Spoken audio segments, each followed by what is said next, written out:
Orang kalau sudah punya ilmu harusnya paling tinggi akhlaknya. Makanya kalau ada orang berilmu kok sampai dia tidak punya akhlak, tinggalin Pak. Insya Allah Bapak akan selamat hatinya, bersih jiwanya. Mana dalilnya Ustadz nyuruh antum, nyuruh kita untuk meninggalkan orang berilmu kalau dia tidak punya akhlak? Yang menyampaikan bukan saya, yang menyampaikan Imam Syafi'i. Apa yang dikatakan oleh Imam Syafi'i? Imam Syafi'i berkata, man ahabba ayyaftahullahu lahu qalbahu aw yunawwirahu fa'alihi bil khulwah wa tarkus sufaha wa qillatul aql wa bughdhu ahlul ilmi alladzi laysa ma'ahum insaf wala adab. Barang siapa yang ingin diberikan hatinya itu ketenangan dan cahaya iman masuk ke dalam hatinya, maka sering berdoa dengan Allah. Sedikit makannya, ninggalkan orang yang bodoh, dan membenci orang berilmu ketika orang berilmu tidak punya akhlak dan tidak punya adab. Makanya maaf Pak, kalau ada orang bisa menyebutkan qala Allah qala Rasul, tapi ternyata tidak punya komitmen akhlak. Dia mengajak Bapak untuk menghujat orang, menjadikan majelis ilmu menjadi majelis fitnah. Kalau sudah tidak punya akhlak, tinggalin Pak. Kalau tidak, hati Bapak, hati saya akan keruh. Kalau tidak, jiwa saya akan kotor, Bapak pun jiwanya akan kotor. Akhirnya apa?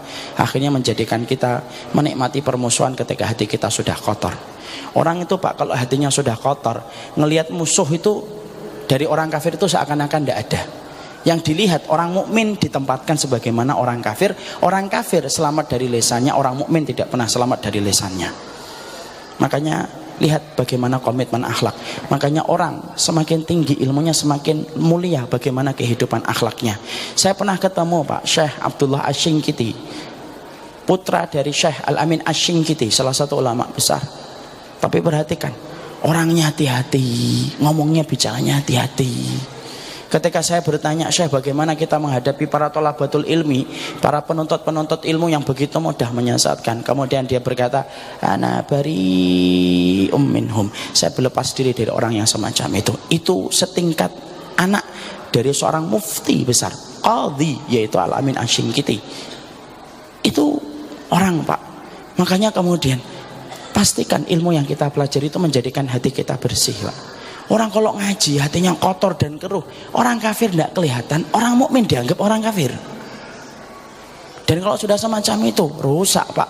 Walak wal baroknya rusak Pak. Kalau walak wal barok itu rusak, ya rusak semuanya. Walak itu loyalitas, barok itu permusuhan.